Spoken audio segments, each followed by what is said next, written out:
Oh, my mother, my precious mother, she's the only friend I ever knew. There is no other like dear mother. So I'm glad day I'm coming home to you. I'll never forget her as the sun hid in the west. And she reached her 40 summons. Jesus called her home to rest, leaving father and her children broken hearted, sad and lone. Oh, it's hard to find another who with mother could compare.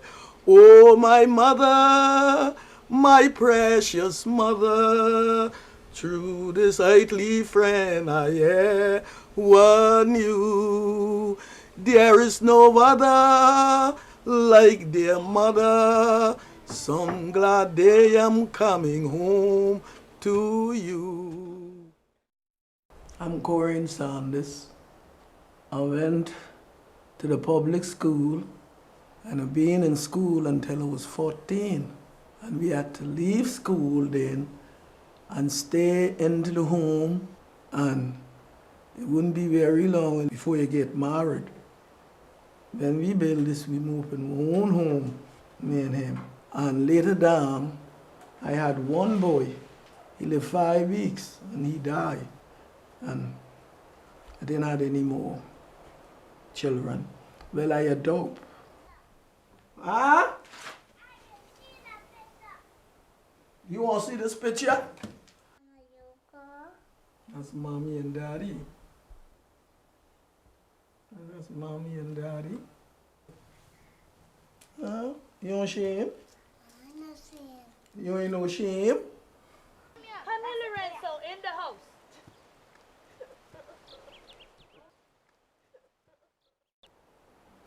Anything what I learn him, he tried to say it, you know.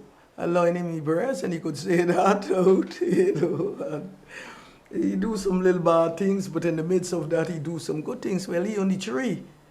You see, he coming along all right, and he just listen. But one thing, if I tell him sit down, he can sit down.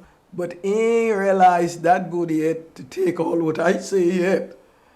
You see, so I trying to take it easy with him till he get a little older. And when he get a little older, I'm sure that he break him in. Oh yeah, you got to train a child. And when that child get old, that child can't depart from that. You see, so I get him. See, I take it a little easy with him because he ain't got much understanding now. But later on, when he get big as Crystal, he'll get it down on him. No wish he did. But my mother taught me. Well, Moses was farm. And, you know, they taught the children how to weed, how to plant, and grow things. We plant corn, potato, cassava. Right up to today, I still had farming in the yard. That's what I used to in days. She learned us to work. First going off though, I used to sew cloth. When they was small, I sew for them. It wasn't no machine then. In we days, we just make everything on we hand. And I built this place for the cooking. And I put straw work in one part. Yeah, straw work is a hard work. And some people doing straw work, but they can't do the kind of work what I do. I could do what they could do, and I could do what they can't do. I got how to work out. And sometime in here, gang of people. So, well, as the time roll on and go, things get slower. The body don't allow me to do it now, not my age, but I'm still here doing a little. Ain't great, but I'm doing on. I'm making it. And through God help, and I do straw work for 30 odd years. I was doing up to today. I still are doing straw work. So I thank God for life. I grow them to a certain extent. I could have ruled them then, but I can't rule them now. In their life, they got to make the future for them and make life for them. I hope for them to live a good life, and if they live a good life, people would respect them. You know, people respect you according to how you live.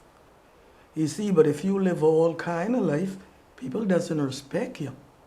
You get respect according to how you live. They just got to respect you because you hold a certain respect for yourself.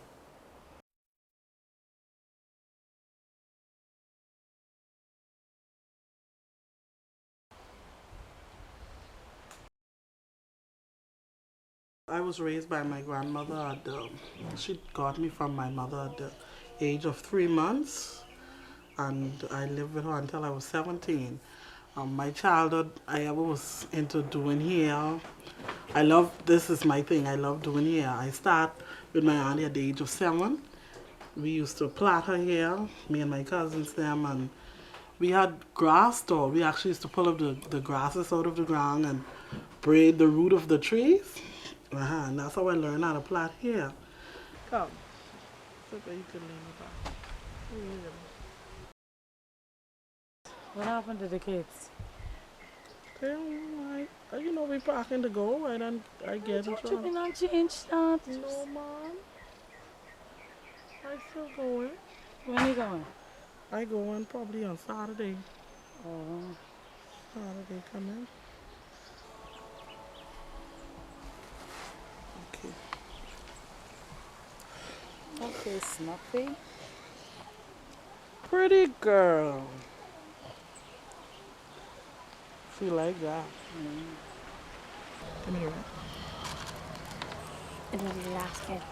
Yeah, hold on there. I'll see.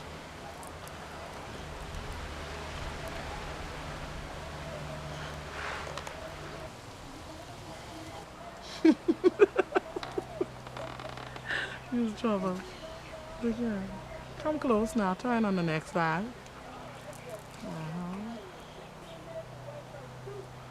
I was lonely when I was growing up because then wasn't much kids around, me being the only child in the home. And I was saying, I have other brothers and sisters out there who I could, really get to know. And one time when I was 12, my grandmother, she gave me a surprise. She probably saw that I was pining away for some company. I had other friends around and stuff like that, but I wanted, my brothers and sisters to see them and know them. And she said, we going on a trip. So I said, where? She said, we going to Nassau. I said, for true? She said, yeah, we going to Nassau. We went to Nassau. And we pull up in the front of this house, and I see this lady, she was standing in the door, and this gentleman was standing on the outside, and these bunch of kids playing around the yard. So I said, Mommy, who that is? So she said, well, all the time you was asking, so I bring you to see the person who you wanted to see most. So she said, this is your mother. And she came, she was like a little bit shocked to see how big I was. And she said, that's Bridget?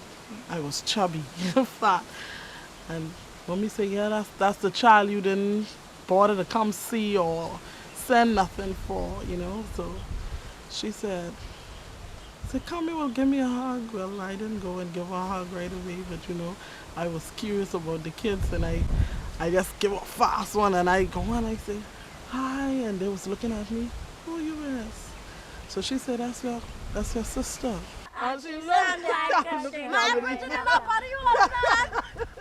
Got it. Bridget in her body holding on. My Bridget is for a game.